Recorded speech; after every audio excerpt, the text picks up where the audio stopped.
Efesios, hermano, Efesios capítulo 6. Vamos a leer el verso 10 y verso 13. Y a medida usted lo encuentre, se pone de pie para leer la palabra del Señor. Efesios capítulo 6.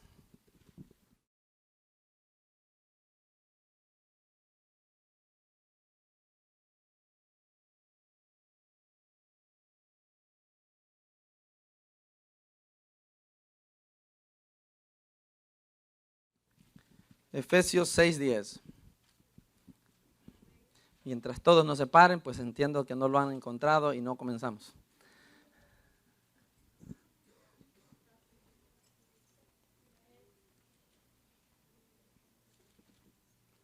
¿Lo tenemos, hermanos?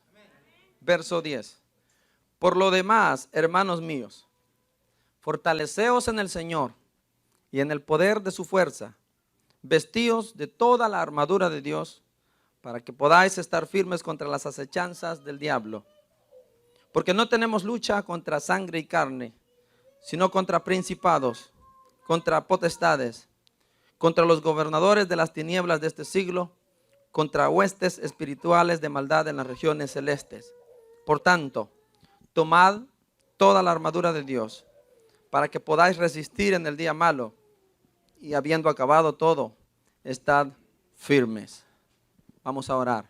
Padre glorioso y maravilloso, Señor Dios de toda carne y de todo espíritu, Dios de todo lo que hay en la tierra y fuera de este planeta, solo tú mereces la gloria y la honra. Solo tú mereces ser exaltado. Solo tú eres, Señor, nuestro Dios. Hoy nos preparamos para recibir el consejo maravilloso de tu palabra. Yo desconozco lo que se mueva, Señor, en el ambiente espiritual, pero sí sé que hay poder en tu palabra, Señor. Hay poder en tu Espíritu Santo. Y declaro en el nombre de Jesús que tú, Señor, sujetas a todo aquello que se interpone a tu palabra, a tu mensaje en nuestros corazones y en nuestras mentes. Señor, haz lo que tengas que hacer y que nada ni nadie pueda impedirlo. Te lo pido en el nombre glorioso de Jesucristo. Amén y amén. Tome su asiento.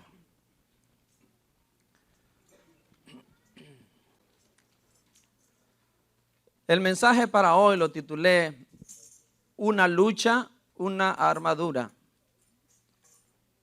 Por alguna razón que desconozco, el Señor está interesado en seguir hablándonos de este mundo espiritual. Sé que el domingo pasado estuve hablando cosas relacionadas con esto, para los que tal vez se acuerden. Y no es que por mi gusto que quiera seguir hablando del tema, sino que Dios no me ha dado otra opción. Quiero decir que ha cerrado mi mente a pensar en cualquier otro mensaje. Solo me ha dejado ir en esta dirección. Y cuando Dios hace eso, yo creo, y los predicadores debemos entender, que ese es el mensaje urgente que necesita la congregación por alguna razón que Dios conoce. Es decir, es ese mensaje o es ese mensaje, no tienes otra opción. Dios no revela nada más, o sea que no puedes ir en busca de nada más que solo eso. Y entendemos que Dios necesita que hablemos de eso. Quizá hayan personas aquí que entren en una dificultad espiritual o ya estén allí y el Señor quiere guiarlos en base a lo que hemos leído este día. El Señor quiere hablarnos a todos los que estamos aquí, porque en algún momento de nuestras vidas entraremos en este problema que la Biblia llama una lucha espiritual, una guerra espiritual. Y eso es lo primero que el Señor nos quiere decir a todos hoy. Muchos están en guerra espiritual y quizás no lo entienden. Muchos entraremos en una lucha espiritual y necesitamos saber desde ahora qué debemos hacer para cuando ese momento venga. Otra cosa que el Señor nos quiere dar a conocer es que tenemos una armadura para ponérnosla en esa lucha. O sea que no estamos desprotegidos. Si bien es cierto, hay peligro, el Señor ya nos ha armado con lo que necesitamos para enfrentar ese peligro. ¿Cuántos dicen amén? Hermanos, Dios está consciente de las cosas que atravesamos y con las que peleamos todos los días. En su omnipresencia, en su omnipotencia, Él conoce perfectamente hasta lo más profundo y recóndito de nuestros corazones. Sabe a qué le tememos, sabe qué cosas nos da miedo enfrentar, sabe aquello que nos pone nerviosos, aquello que nos desanima. Él nos entiende perfectamente mejor que nadie.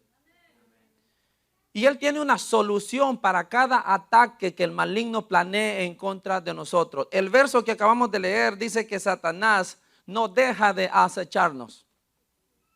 Él no deja de andar alrededor nuestro buscando oportunidad para destruirnos. ¿Usted lo cree? ¿Usted lo entiende? La Biblia dice en primera de Pedro que Él anda como león rugiente alrededor, buscando a quien se devora. Ese es el diablo, ese es su trabajo. Los espíritus malignos andan alrededor suyo, buscando oportunidad de derribarlo. Y utilizan el medio que sea para poder lograrlo.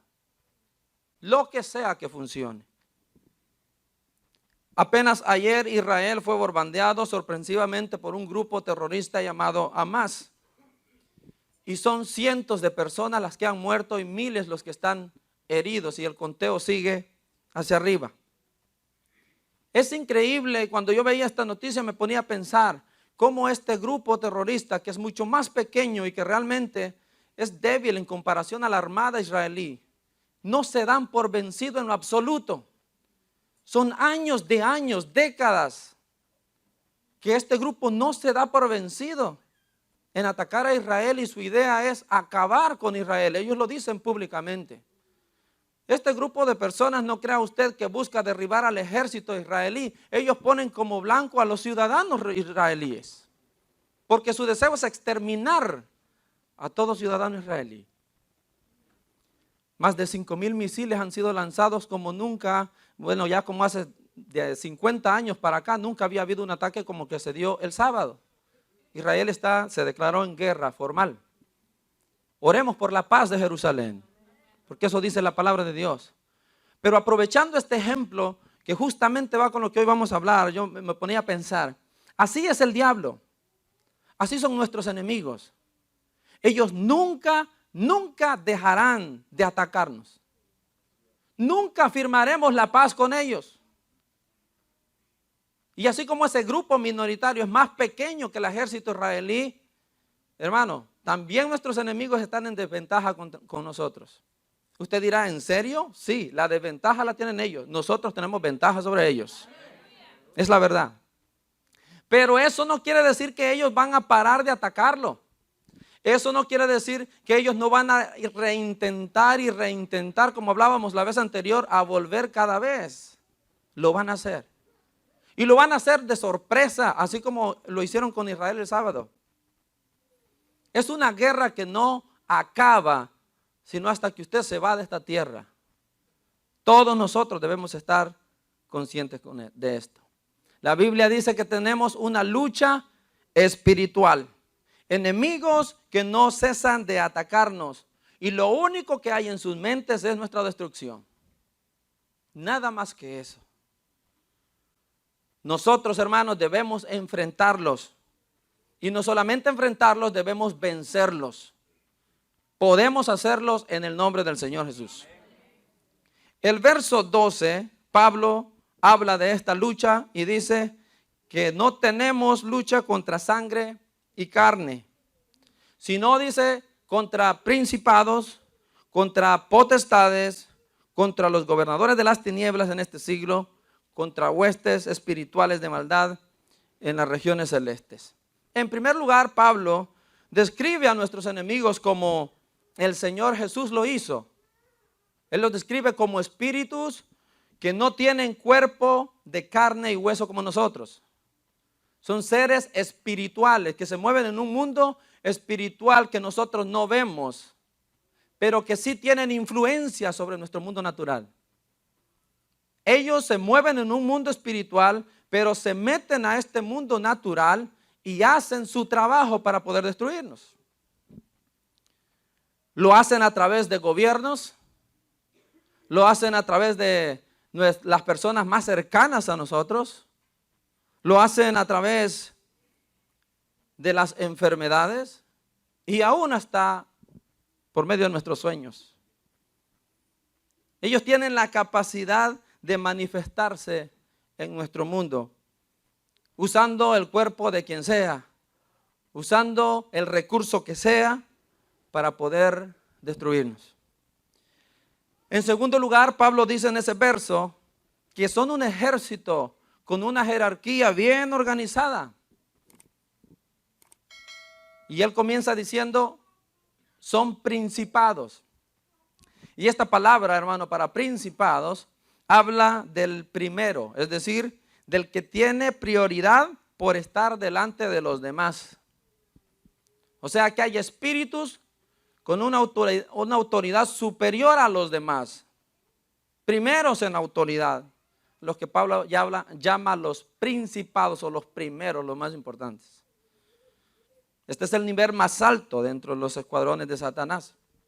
Luego menciona sobre las potestades.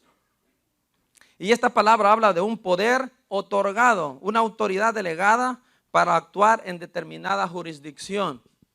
Es decir, hay un nivel un poquito más abajo de los principados que tienen poder, tienen autoridad delegada por ellos en determinadas jurisdicciones para que controlen sobre eso.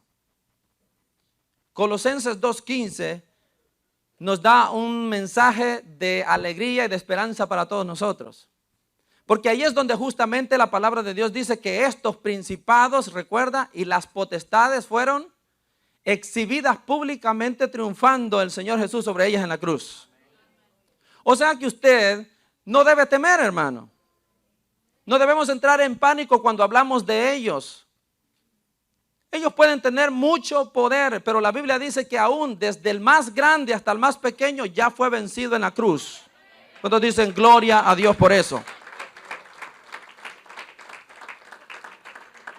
Hay una razón del por qué Pablo en Colosenses 2:15 comienza diciendo y despojando a los principados, desde los más grandes, ¿verdad? Y siguiendo por las potestades, hasta los más fuertes, dice, el Señor ha despojado, ha triunfado, los ha expuesto como perdedores en la cruz. Por eso es que usted y yo tenemos ventaja sobre ellos. Porque tenemos aquel que ya los venció en la cruz. Si no tuviésemos a Jesucristo, entonces, hermanos, estaríamos perdidos contra ellos. Mas, sin embargo, la victoria es nuestra porque Cristo está con nosotros. Entonces, no hay que temer. La palabra dice, ¿por qué habré de temer? ¿Verdad? ¿Por qué? Si el más grande, si el más poderoso, el que ha vencido sobre todos ellos ya está con nosotros. Más fuerte es el que está conmigo, dice la Biblia, que el que está contra mí. Romanos 8:31 dice, si Dios es por nosotros, ¿y quién? ¿Quién nos va a enfrentar? O sea que la ventaja es nuestra. A Dios bendito sea toda la gloria por eso. Nosotros tenemos la ventaja. Y luego sigue con los gobernadores de las tinieblas. Esta palabra también quiere decir señores, príncipes de este mundo. ¿Se acuerda cuando el ángel del Señor vino a darle un mensaje a Daniel de la revelación? Ahí aparecen estos seres, donde dice la Biblia que el príncipe de Grecia se enfrentó al ángel que el Señor mandaba con la revelación a Daniel. Y después de acabar con él, dice que iba a venir también el príncipe de Persia. Es decir, hay príncipes asignados a diferentes países tomando el control de cada país. Ellos están bien, pero bien organizados. Estoy seguro que hay un príncipe por cada país. Y es por eso que usted va a ver que en cada país tiene una singularidad respecto al pecado o a los problemas que suceden. Yo siempre he dicho que el problema de los Estados Unidos, de las matanzas en las escuelas, tiene que ver con ese principado en este país. Porque aquí se da más que en cualquier parte del mundo. En otras partes son cosas como la inmoralidad sexual que se está levantando fuertísimo aquí también. Entonces, en otros lugares es la adoración a los ídolos, la idolatría, fuerte más que cualquier otro tema. Entonces, cada principado hace lo suyo en cada país. Y por último, Pablo habla de las huestes de maldad. que son los espíritus inmundos, los que mayormente se ven en la Biblia, causando problemas, poseyendo personas, atacando a los hijos del Señor. Así que contra todos ellos tenemos una lucha, una guerra. Y debo decirle que ninguno de ellos, por impresionante que sea su poder o que parezcan, ninguno de ellos tiene el poder para derrotarlo a usted. Y usted tiene que creer eso. Satanás, él es quien más interesado está en que usted no crea esto que le acabo de decir. Ninguno de ellos tiene la fuerza y el poder para acabar con usted si usted está en Cristo Jesús. Romanos 8:38 dice, por lo cual estoy seguro que ni la muerte, es más, quiero que lo lea por favor. Romanos 8:38.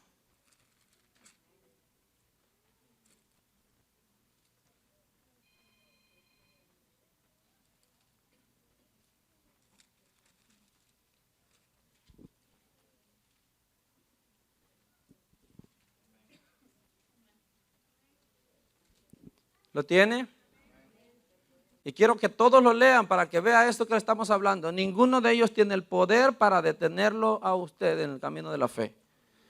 Por lo cual estoy seguro de que ni la muerte, ni la vida, ni ángeles, y aquí vamos, ni principados, ni potestades, ni lo presente, ni lo porvenir, ni lo alto, ni lo profundo, ni ninguna otra cosa creada nos podrá separar del amor de Dios, que es en Cristo Jesús, Señor nuestro. ¿Cuántos dicen amén a eso? Ahí están ellos, de los más fuertes se está hablando, de los principados y de las potestades. Ninguno de ellos, dice Pablo, tiene el poder para separarme de Cristo Jesús. ¿Puede decir eso usted? Ninguno de ellos puede separarlo de Cristo. Dios quiere que usted sepa eso. Dios quiere que usted crea eso. Porque en el momento de la dificultad, cuando ellos atacan, ahí es donde dudamos mucho de que vamos a poder con ese encuentro. Si vamos a poder con esa pelea. Porque como no estamos acostumbrados a veces a eso, pues pensamos que no la vamos a ganar. Pero hermano, ya está dicho. Usted tiene que creer. Ni el mayor de ellos en jerarquía puede separarlo a usted de Cristo Jesús. Ninguno de ellos puede derrotarlo a usted si usted está agarrado de Cristo Jesús. Amén. La Biblia dice que el Señor es nuestro escudo. Y cuando la gente se aleja del Señor, entonces es que nuestros enemigos toman ventaja sobre nosotros. Cuando nos alejamos de aquel que es nuestra protección, entonces es que entramos en graves aprietos, en dificultades. Sus poderes parecen ser invencibles frente a nosotros. Pero cuando usted está pegadito al Señor, puede ser que un ejército entero lo ataque. Y créame, usted va a dormir tranquilo.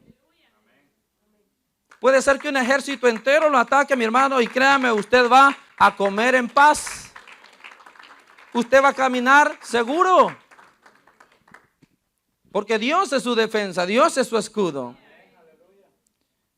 Mira el Salmo 23:5.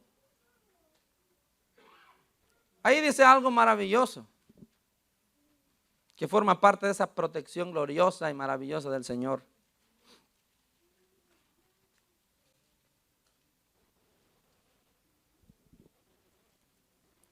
Dice, aderezas mesa delante de mí, en presencia de mis angustiadores, unges mi cabeza con aceite.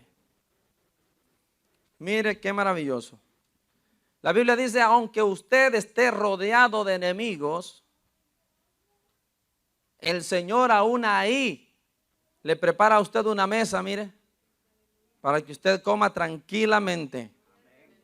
Yo me puedo imaginar eso, hermano, esa escena en la que usted está rodeado de espíritus malignos y el Señor dice, tú tranquilo, mijo, mire, te voy a poner una mesa aquí para que comas tranquilo, ¿verdad? Y ellos están que crujen los dientes, pero el Señor, tranquilo, mijo, usted está bien. Dice, en presencia de ellos me pones una mesa. ¿Quién hace eso, hermano? Imagínese en la realidad. ¿Quién hace eso teniendo a sus enemigos ahí? Usted va a tomarse el tiempo, va a preparar su merienda por ahí cuando ellos están esperando para matarlo? ¿Va que no? ¿Por qué hace eso el Señor? Porque Él sabe que no pueden tocarlo, porque Él está ahí. Esa es nuestra seguridad. Esa es nuestra protección. Eso es lo que el Señor nos dice y nos asegura. Puede estar un ejército entero contra ti, rodeándote. Pero si yo estoy ahí, tú vas a comer tranquilo. Pero si yo estoy ahí, tú vas a dormir en paz. Porque yo soy quien te cuida, quien te guarda. ¿Cuántos dicen amén? Aleluya.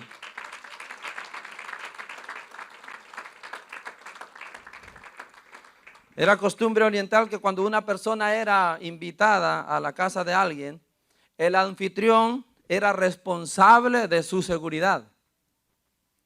Es por eso que Lot, cuando llegan los ángeles a su casa, ¿usted se acuerda? Que ante la amenaza del daño que querían hacerle a ellos, él prefirió sacar a sus hijas con tal de que sus invitados no sufrieran daño, porque la responsabilidad, la protección de ellos iba por el anfitrión. Y él le dice eso a la gente.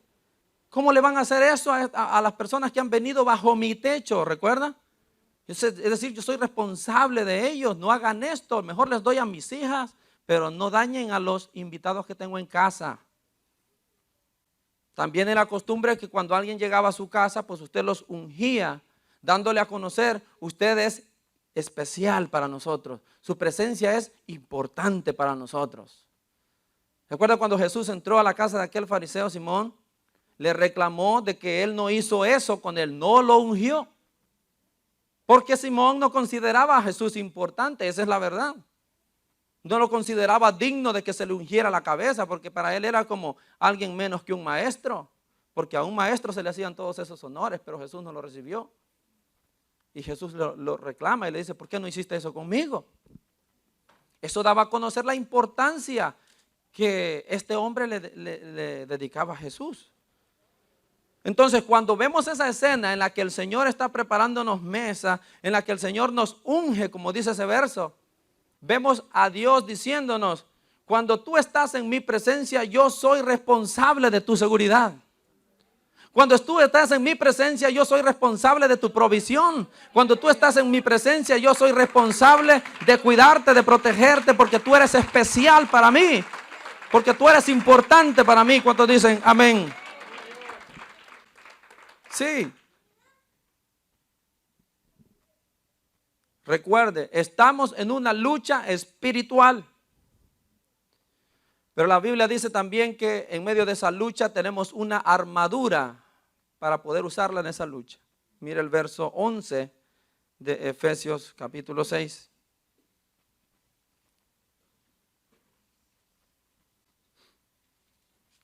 Y por favor acuérdese de esto, porque yo creo que hay personas que van a necesitarlo.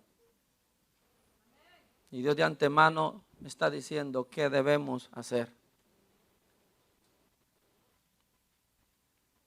Vestíos de toda la armadura de Dios, para que podáis estar firmes contra las acechanzas del diablo.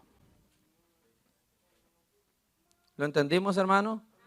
En esta lucha tenemos una armadura ya dispuesta por Dios para que usted se la ponga. La debemos usar. El problema de la iglesia no es que le falte la armadura, sino que no se la pone. Y Pablo dice, vístete con ella. Debes traerla puesta. Y no solo una parte, dice, vístete de toda. Ponte todo lo que ella conlleva. Porque solo así, solo de esa manera es que vas a poder resistir los ataques del maligno. ¿Lo entendemos? Hay algo que Dios nos ha provisto que nos ayuda en esta lucha para resistir y para salir victoriosos en ella. La Biblia lo llama la armadura de Dios. Debemos ponérnosla. Por eso en el verso 13 dice, por tanto, tomad toda la armadura, póngansela. De nada sirve que esté ahí si ustedes no la toman y se la ponen. El maligno va a hacer grave daño en usted si usted no toma esta armadura y se la pone. Fue hecha para que usted la use. Y ese parece ser nuestro grave error. Muchos no la estamos usando, hermanos. Y eso es por eso que sufrimos grave daño. Y como esta lucha es contra seres espirituales, esa armadura también es de esa misma clase. Es una armadura espiritual que sirve para evadir los ataques que ellos de manera espiritual nos hacen todos los días. Esta armadura tiene la capacidad de aguantar, de proteger, de resistir. Créame, resiste. Jesucristo la probó en el desierto y sí funcionó. Así que de ahí dice, todos la pueden usar, necesitan usarla. Y Pablo comienza hablando del cinturón de la verdad. En el verso 14 dice, estad pues firmes, ceñidos vuestros lomos con la verdad. Todos aquí sabemos, hermanos, que Satanás es experto en engaño. Mentiras es lo suyo. La Biblia lo llama al padre de la mentira. Y cada vez que le hable a usted, cada vez que le diga algo, seguro será mentira, seguro será engaño. Es necesario que si usted quiere prevalecer contra el maligno, usted tenga la verdad del Señor con usted. La verdad es la que pone en evidencia la mentira. Usted no puede enfrentar mentira con mentira, tiene que enfrentar la mentira con la verdad. Cuando Él le hable y le diga cosas a su oído que son mentiras, usted debe desmantelar esas mentiras con la verdad del Señor. Debe tenerla. Ese es el cinturón suyo. No hay manera más eficaz de refutar una mentira que con la verdad, hermano. ¿Y quién es la verdad? Jesucristo dijo, yo soy el camino y yo soy la verdad. Él es la verdad que usted debe tener antes que cualquier cosa. No es de extrañar que Pablo comience hablando del cinturón de la verdad como lo primero. Porque nadie puede hacer frente al maligno si no es con Jesucristo en su vida, hermano. Él es lo primero. Él es la verdad. Y usted no puede hacer frente a ningún espíritu maligno si no es con Él primero. No, eso es lo primerito. Si usted no tiene a Cristo, ¿cómo puede defenderse? Él es la verdad. Recuerde que en el cinturón, por lo general, los cinturones sostenían a la espada. Y la espada, según el verso 17, es la palabra de Dios. Y tiene lógica que quien sostenga a la espada sea la verdad. Porque la palabra de Dios es verdad. Si la palabra de Dios no fuese verdad, entonces no nos sirve para nada. El cinturón sostenía la espada. Y si la palabra, y si Jesús es la verdad, Él es quien le da poder a la palabra. Es Jesús quien sostiene su propia palabra. ¿Lo entendemos? Es Jesús quien hace que la palabra tenga poder. Así como el cinturón sostenía la espada, es Jesucristo quien sostiene su propia palabra y funciona. Pero si no está Jesucristo, usted puede usar la palabra y no provoca absolutamente nada. ¿Lo entendemos? De nada le sirve a la gente que abra la Biblia y la ponga en el Salmo 91 en la sala de la casa, si Jesucristo no está en el corazón de esa persona. ¿Me entiende? Porque es Jesucristo quien le da poder, autoridad a esa palabra. Aleluya. Sin Jesucristo no hay nada. Y usted la tiene ahí con una velita en la casa en el Salmo 91. Y el espíritu maligno pasa por ahí y hasta se pone a leerla. No es problema. Porque lo que hace que él corra al oír la palabra es cuando esa persona que la dice tiene a Jesucristo en él, en ella.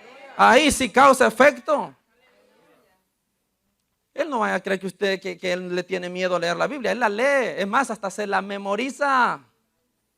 ¿O cómo hizo para recitársela a Jesús en el desierto? La tuvo que aprender. Se la memorizó. ¿Verdad? No es problema. Así que deje de tener la Biblia abierta ahí en casa. Mejor téngala en su corazón y cuando la pronuncie, diga en el nombre del Señor Jesucristo. Está escrito. Aleluya. Y entonces verá cómo esos malignos huyen delante de usted, hermano. Gloria a Dios. Es Jesús quien sostiene la palabra. Es Él quien le da valor y fuerza, poder a la palabra. No le sorprenda a usted que los brujos utilizan la Biblia. Ellos la leen en sus rituales de brujería. Y Satanás no tiene ningún problema en que lo hagan. ¿Por qué? Porque saben que no, Jesucristo no está ahí. El problema es cuando una persona sí tiene a Cristo, que es el cinturón, y después le mete la palabra. Ahí sí.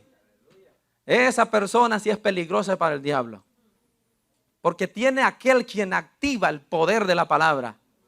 Y usted la dice como Jesús y él tiembla. Usted la dice como Jesús y él tiene que correr. Usted la dice como Jesús y algo espiritual sucede, hermano. Que usted no lo ve, pero pasa. Porque Dios es quien le da poder a esa palabra suya. Así que el cinturón y la espada van juntas. Tienen que ir juntas. Ella es la verdad. Y si fuese mentira, pues entonces, ¿cómo va a contrarrestar las mentiras del diablo? La otra cosa dice la coraza de justicia. Satanás, hermano, nos atacará siempre nuestros sentimientos. La coraza era esa parte que se cubría desde acá hasta media cintura, el pecho, las espaldas. Y por lo general esa es la parte, el blanco más fácil. ¿Se ha fijado usted? Cuando usted le tira una pedrada a alguien, ¿a dónde se la tiraba? Era más difícil darle a la cabeza, ¿verdad? El pecho era más seguro porque es más grueso, más grande. Seguro que ahí no falla. O por lo menos tiene menos posibilidades de fallar. Pues muchos de los ataques del diablo van en esa dirección. Nuestros sentimientos. Es la coraza del Señor la que nos protege de sus ataques ahí. La coraza de justicia. Cuando Él habla a nuestros corazones, mentira por supuesto, Él comienza a hacernos sentir a nosotros que no somos dignos de estar aquí. De que no somos nadie, que no valemos la pena. Cuando usted peca, ¿qué es lo que viene a su mente? Deberías retirarte, tú no lo haces para esto. Es Él hablando. Quiere desanimarte por completo. ¿Y cómo es que nos ayuda la justicia del Señor ahí? Como coraza. Usted usa de nuevo la palabra de Dios y le dice, es que yo no estoy aquí porque yo soy muy bueno, muy justo. Yo estoy aquí porque Jesucristo me dio su justicia a mí. Yo estoy aquí porque Él me ha hecho ver delante del Padre como justo. Así que no se trata de mí, sino de Él. Es por su justicia y no por la mía. Y usted prevalece contra sus ataques. No es porque yo sea muy bueno. Es porque Él me declaró bueno delante de su Padre por lo que Él hizo en la cruz. No le crea al diablo cuando le hace sentir que usted debería estar fuera de la iglesia porque peca y se equivoca. No, dígale, si yo estoy aquí es por la gracia de Dios. Su justicia es la que me permite permanecer de pie. Aleluya.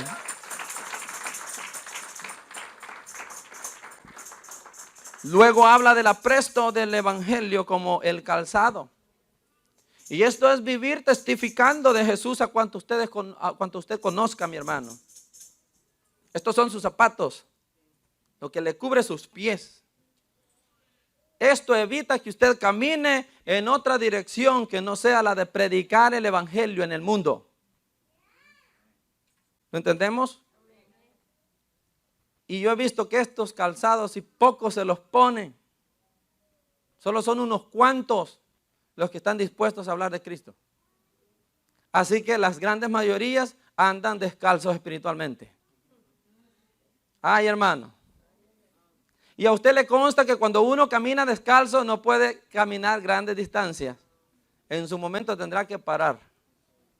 Tendrá tantas ronchas por ahí por allá que no va a poder caminar. El calzado es necesario, es primera necesidad, ¿no es cierto? Si usted quiere caminar largo tramo, tiene que estar con zapatos. Espiritualmente hablando, una persona que camina lejos es aquella que predica el evangelio. Es aquella que da testimonio de Jesús. De lo contrario, usted no tiene propósito de caminar en este camino de la fe.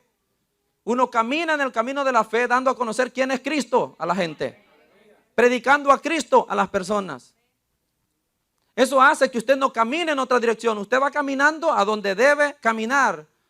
predicando a Cristo. Eso hace que sus pies no se conduzcan por otro camino de la prosperidad o de qué sé yo, cualquier otro fin que usted busque. No, usted se enfoca en lo que está haciendo en este planeta. Usted tiene el propósito de predicar a Jesús. Y luego habla del escudo de la fe en el verso 16. Dice, sobre todo, tomad el escudo de la fe con que podáis apagar todos los dardos de fuego del maligno. Y me llama la atención que aquí dice, y sobre todo. Es como hay una gran importancia en esto. Sobre todo, no olviden el escudo de la fe. El escudo es defensa, hermano. Es protección. Una persona sin fe es una persona desprotegida. Una persona que no cree en el Señor como debe es una persona desprotegida. Una persona que todavía duda de Jesús es una persona desprotegida. Una persona que todavía no cree como debería en el Señor va a ser blanco fácil del maligno.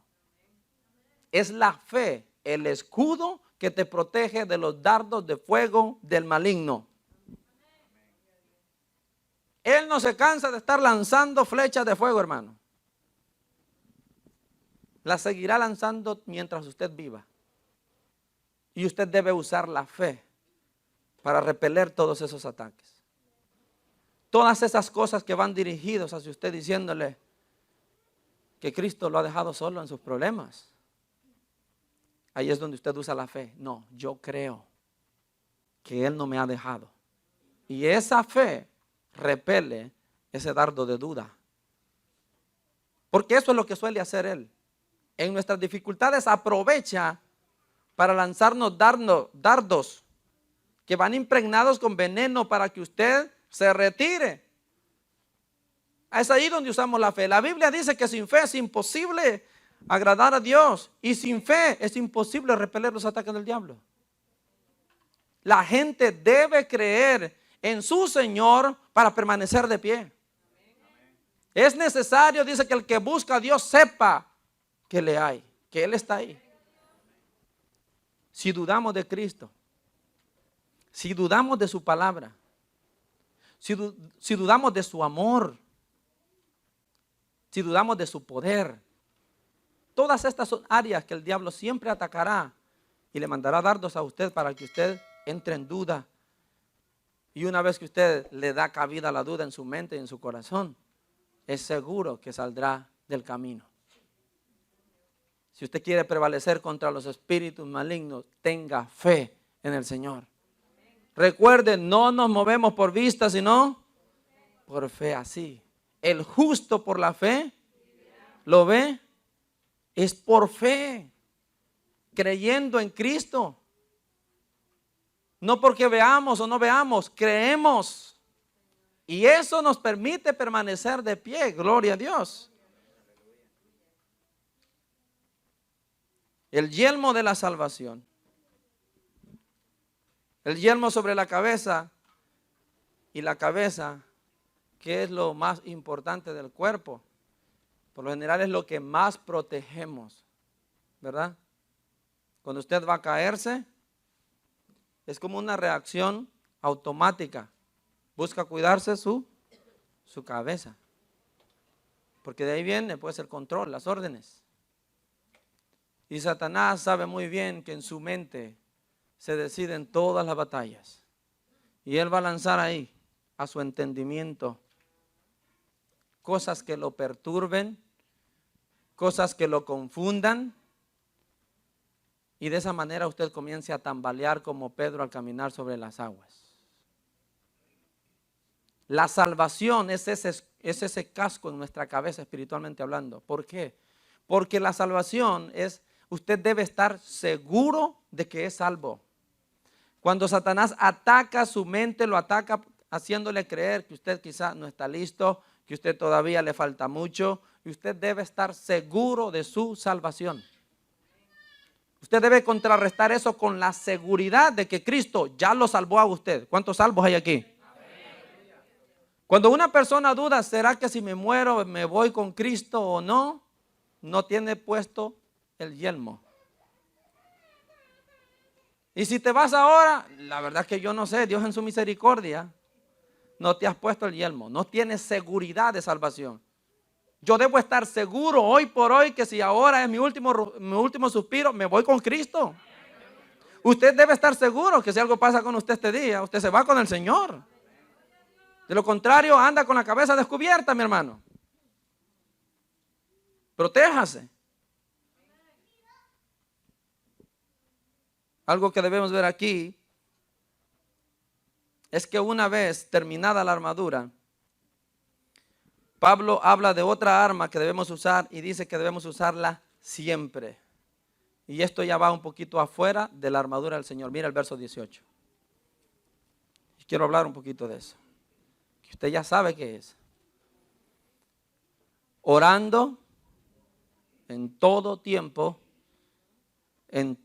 con toda oración y súplica en el Espíritu, velando con ello, con toda perseverancia y súplica por todos los santos. Si usted quiere vencer sobre sus enemigos, aparte de la armadura de Dios, Dios nos ha dado, dice la Biblia, armas espirituales que podemos usar para vencerlos. No solo es la palabra de Dios que ha puesto en su mano, también es la oración que ha puesto en su boca. ¿Lo entendemos, hermanos? Recuerda 2 Corintios 10:4 que las armas de nuestra milicia no son carnales, sino poderosas en el Señor para destruir fortalezas del maligno. Son fuertes, armas espirituales diseñadas para una guerra espiritual. Armas que funcionan en el ambiente espiritual. Y vaya que son eficientes, hermano. La oración es una de esas armas que lastimosamente hay que ser conscientes, casi no usamos. Casi no usamos, y de ahí el por qué muchos no ganamos victorias, andamos en derrota más que en victorias. No oramos. De verdad que el Señor me ha enseñado últimamente que orar, proclamando la palabra de Dios, es una cosa tremenda y poderosa. Y desde que la probé, hermano, dije yo, esta me la quedo, porque esta funciona. Yo he comprobado que funciona. Yo lo invito a usted use la oración proclamando la palabra de Dios. Usted va a empezar a ver cómo esos espíritus malignos corren de usted, huyen. Así como ellos se meten a nuestro mundo y nos causan miedo en sus manifestaciones, ellos también tienen miedo cuando lo ven a usted orar en el poder del Espíritu Santo usando la palabra de Dios.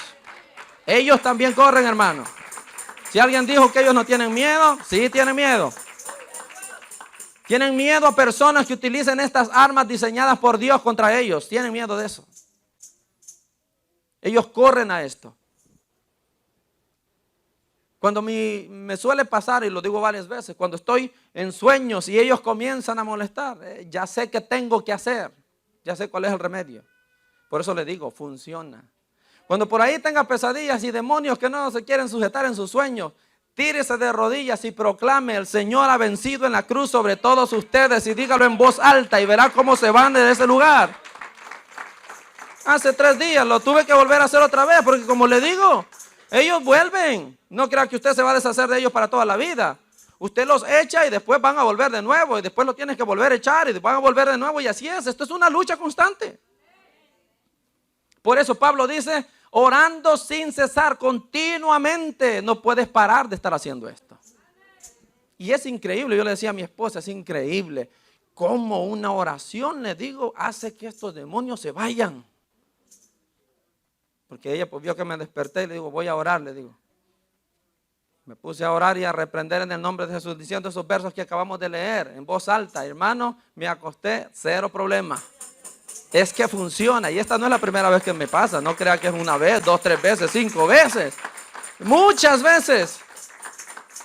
Cuando usted sienta presencias sobrenaturales en los cuartos de sus hijos, en su propio cuarto, en su casa, doble rodillas y comience a reprender en el nombre de Jesucristo, usando la palabra de Dios, y usted verá cómo el ambiente cambia. Quizá usted no lo ve correr, no lo ve que sale rompiendo las ventanas y las puertas, pero espiritualmente algo lo pone a correr. Y esa es la presencia del Señor. Él nos dio armas para usarlas. No las tengamos por tener. Usemos la oración. Úsela, mi hermano, úsela. En el libro de Hechos, capítulo 12, vemos este ejemplo en la iglesia, en la primera iglesia. Usar la oración de esta manera. Vamos al capítulo 12. Hechos 12, versículo 1.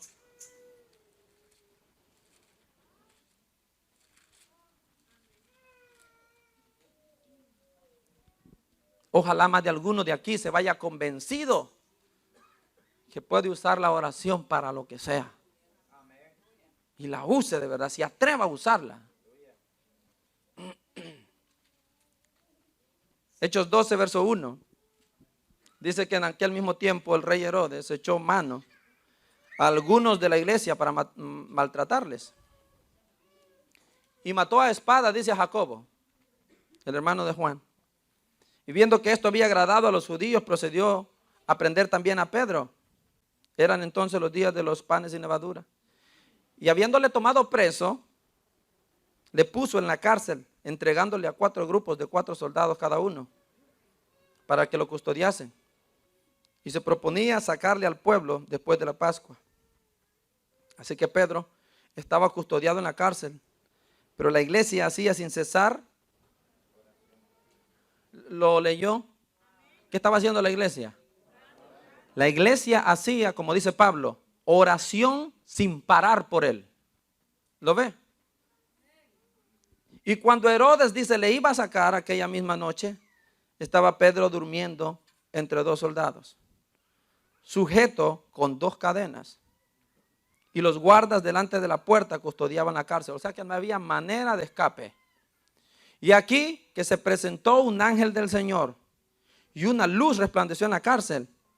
Y tocando a Pedro en el costado, le despertó diciendo, levántate pronto. Y las cadenas se le cayeron de las manos. ¿Qué le parece? Le dijo el ángel, cíñete y átate las sandalias. Y lo hizo así. Le dijo, envuélvete en tu manto y sígueme. Y saliendo le seguía, pero no sabía que era verdad lo que hacía el ángel, sino que pensaba que veía una visión. Aquello era tan sorprendente y tan sobrenatural que Pedro pensaba que estaba viendo una visión, ¿verdad? Que no era la realidad. Pero acuérdese, a todo esto, la iglesia al otro lado estaba dándole, hermano, con esa arma poderosa. Verso 10, habiendo pasado la primera y la segunda guardia, llegaron a la puerta de hierro que daba a la ciudad, la cual se les abrió por sí misma. Y salidos, pasaron una calle y luego el ángel se apartó de él. Entonces Pedro, volviéndose en sí, dijo, ahora entiendo verdaderamente que el Señor ha enviado su ángel y me ha librado de la mano de Herodes, de todo lo que el pueblo de los judíos esperaba. Y habiendo considerado esto, llegó a la casa de María, la madre de Juan, el que tenía por sobrenombre Marcos, donde muchos estaban reunidos. ¿Lo ve? Orando. Los hermanos oraban y no paraban de orar por Pedro. Y mientras ellos oraban y clamaban al Señor por Pedro, ellos no estaban viendo. Yo creo que usted vea esto. Ellos no estaban viendo qué estaba pasando allá en la cárcel. Pero Dios estaba moviendo su poder por medio de esas oraciones hechas allá en esa casa. Los grillos se les cayeron de las manos a Pedro, hermano. Las cadenas se cayeron. Es que la oración hace que las cadenas se caigan. La oración provoca libertad, la oración provoca liberación. Hay poder en esto. Si lo pudiéramos entender.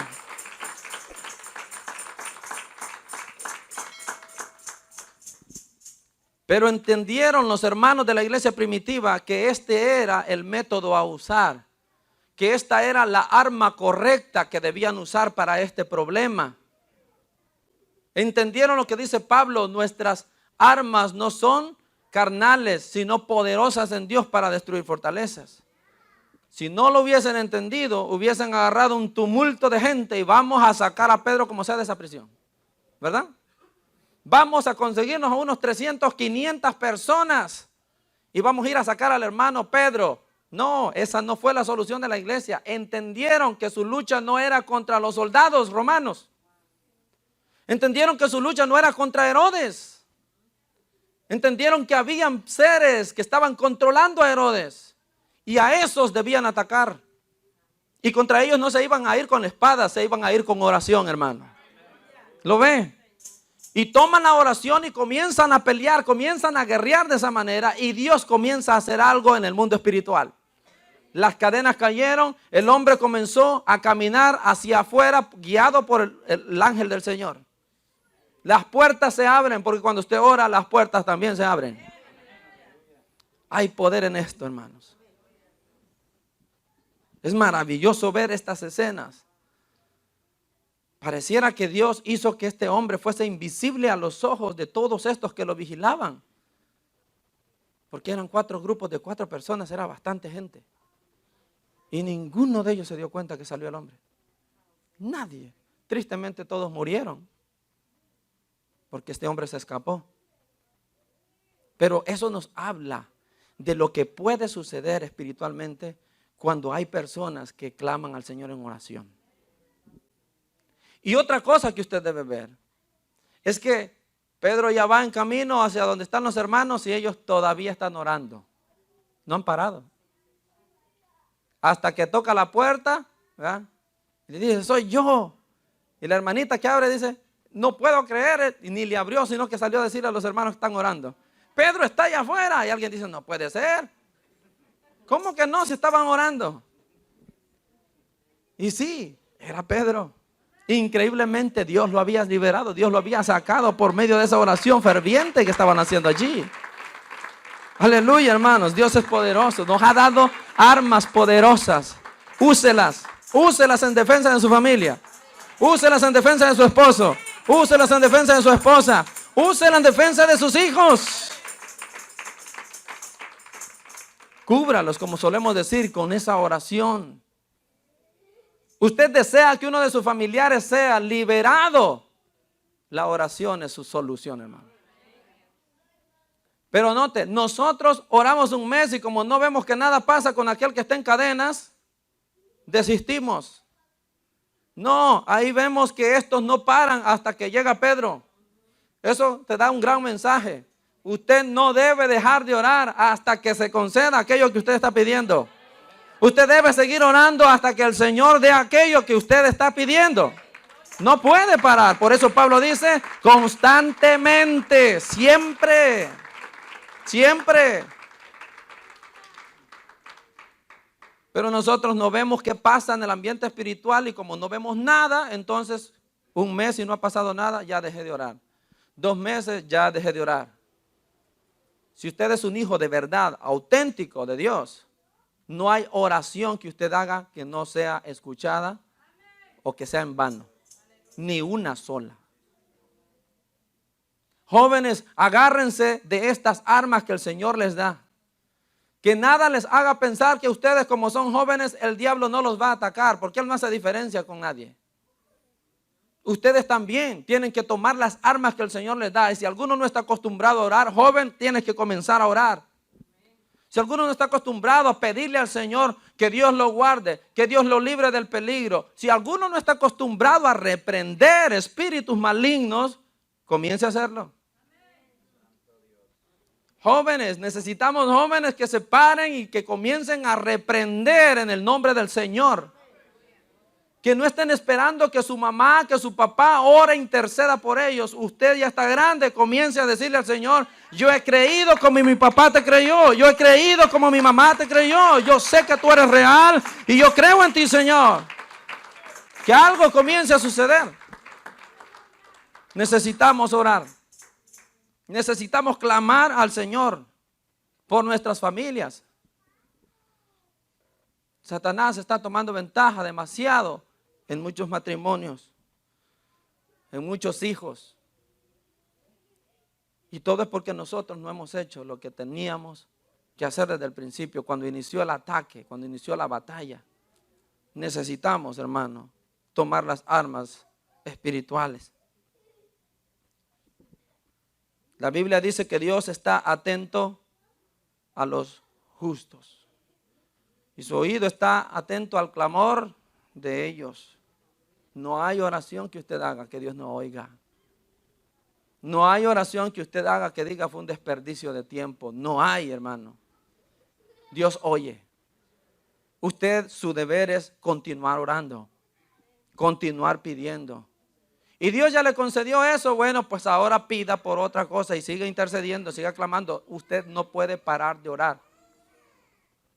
La oración es esa arma por medio de la cual Dios nos permite hacerle guerra al maligno en su propio territorio. Así como ellos se meten a nuestro mundo natural y hacen muchas cosas, nosotros también nos podemos meter al de ellos por medio de la oración, hermano. ¿Lo ve? Nosotros también podemos ir a su terreno y ahí en su terreno descargar armas que hacen daño al reino de las tinieblas. Dios nos ha dado esas armas. Gloria a Dios.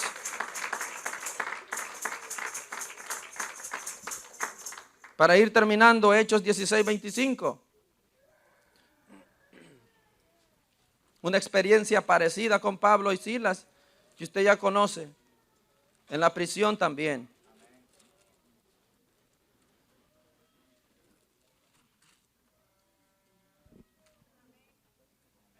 Yo sé que cuando hablamos de esto, por lo general hablamos de la alabanza que provocó, pero no solo fue alabanza. El verso que vamos a leer, el verso 25, hace énfasis a lo que estamos hablando hoy, orar. Pero a medianoche, orando, Pablo y Silas cantaban himnos a Dios y los presos los oían. O sea que hacían dos cosas, oraban y cantaban.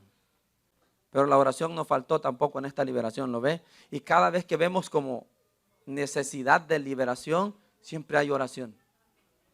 Cada vez que vemos de que el poder de Dios se manifieste de una manera sobrenatural, siempre hay oración. Porque esta vez se repitió algo similar. También las cadenas se cayeron. Las puertas se abrieron solas. Bueno, sabemos muy bien que el Espíritu Santo mismo estaba haciendo todo esto. Pero habían dos orando. Y después cantaban. O sea que podemos hacer que cosas sobrenaturales sucedan cuando oremos al Señor, hermanos. Cuando clamemos al Señor. Si usted está interesado en que ese hijo, esa hija, ese esposo, ese matrimonio, esa familia, ese trabajo, esa situación, ese problema en el que está metido, cambie. Tiene que experimentar la oración. Tiene que comenzar a orar y orar creyendo. Dios se va a mover en esa oración. ¿Cuántos lo creen? Dios no miente, hermano. Él lo va a hacer. Algo va a hacer el Señor. Aunque no le digo que va a ser la primera vez que usted ore. O la segunda o la tercera. Siga orando. Lo que yo veo con el ejemplo de Pedro me impacta. Ellos dejaron de orar por Pedro hasta que Pedro estaba libre. Usted no deje de orar por esa persona hasta que el Señor lo traiga a plena libertad. Usted no deje de orar por esa persona hasta que el Señor lo llame a la liberación. Pero deje esa actitud de no pasa, no se convierte, nada sucede con él, no pasa con ella. Hermano, usted continúe orando. Sea persistente. Todo soldado bien disciplinado es constante haciendo lo que tiene que hacer para ganar una guerra. Y usted es un soldado de Cristo. Cuando dicen amén, sea disciplinado, ore en todo tiempo, ore en todo lugar. Clame a su Dios en secreto y Él lo va a recompensar en público. Está dicho. Amén. Y quiero terminar en el libro de Efesios, en el versículo 13, donde Pablo dice: por tanto, tomad toda la armadura de Dios para que podáis resistir en el día malo, y habiendo acabado todo, estad firmes. Dios dice: hay una lucha espiritual. Yo te he dado una armadura para pelear en esa lucha y necesitas quedarte con ella puesta para permanecer firme. Si Dios te da la victoria en lo que sea que tú necesites, no te quites por eso la armadura. Ahí no dice que se la quite, déjesela puesta. Y manténgase firme, porque la única manera de mantenerse firme es con ella puesta. Otra vez el mismo error de siempre. Oramos y Dios nos concedió algo, ¿y qué hacemos? Dejamos de orar. El Señor nos respondió en una necesidad, en algo, en un problema, y dejamos de orar. Aquí dice, mantente firme, mantente con la armadura puesta, no te descuides. Ese es tu vestido. Debes andarlo puesto todo el tiempo. Yo quiero animarlo a que se lleve ese mensaje en su corazón hoy. Para cuando lo necesite, el Señor dice, ya sabes qué hacer. Ya sabes lo que puse en tus manos. La victoria está asegurada conmigo. Haz solamente lo que te digo. Póngase de pie.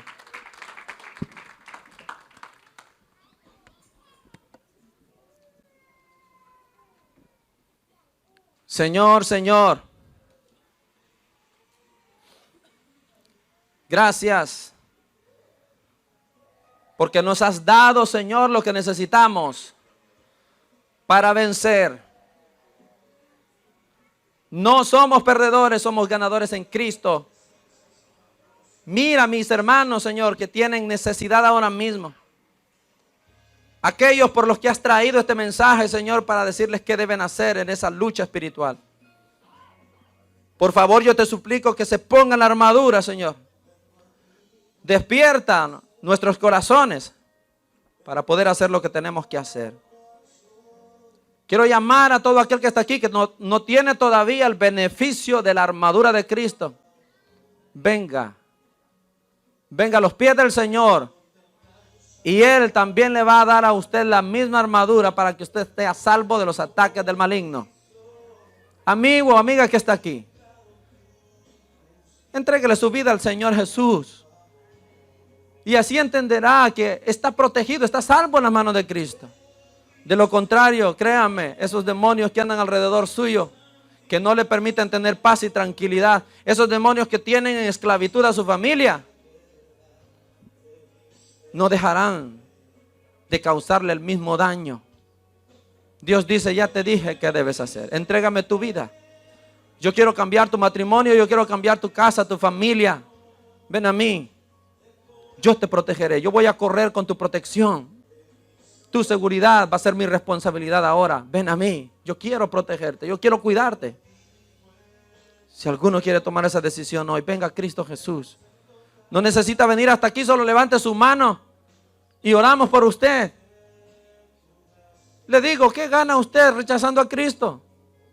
Le pregunto, ¿qué es lo que usted gana diciéndole no a Jesús? ¿Qué es lo que vale tanto la pena como para que le diga no al Señor? ¿Qué es lo que está gozando ahora mismo que va a perder si viene a Cristo? Yo le puedo asegurar que va a ganar más cosas de las que va a perder según usted. Venga a Cristo. Haga un pacto con Él de nuevo. Si necesita reconciliarse, reconcíliese con el Señor otra vez. Haga un pacto con Él en el que le asegure, Señor, voy a serte fiel todos los días de mi vida. Pero no se quede en ese estado desprotegido, donde el diablo puede hacer con usted mucho daño. El Señor quiere protegerlo. Señor, te doy gracias en esta tarde por tu misericordia. Te alabo, Señor, y te doy gracias, porque ante toda dificultad tú nos tienes de pie. Te alabo y te doy gracias porque ante todo problema tu iglesia sigue caminando, Señor. Está escrito que ni el infierno podrá detener a esta iglesia. Y yo lo creo, fervientemente lo creo. Gracias por haberme dado, Señor, las armas espirituales para vencer a nuestros enemigos. Sé que no importando qué tan fuertes ellos sean, tú eres más fuerte que ellos. Y por lo tanto puedo hablar con autoridad de ti y decir, testificar que en ti hay victoria absoluta, ahora y siempre, Señor. Gracias, gracias una vez más por tu palabra, por el mensaje de hoy, por permitirnos, Señor, tu gozo, tu alegría, tu protección, tu cuidado. Bendito sea el Dios y Padre de nuestro Señor Jesucristo. Bendito sea el Espíritu de Dios, que siempre está en medio de nuestras alabanzas. Bendito sea el Señor por los siglos de los siglos. Amén.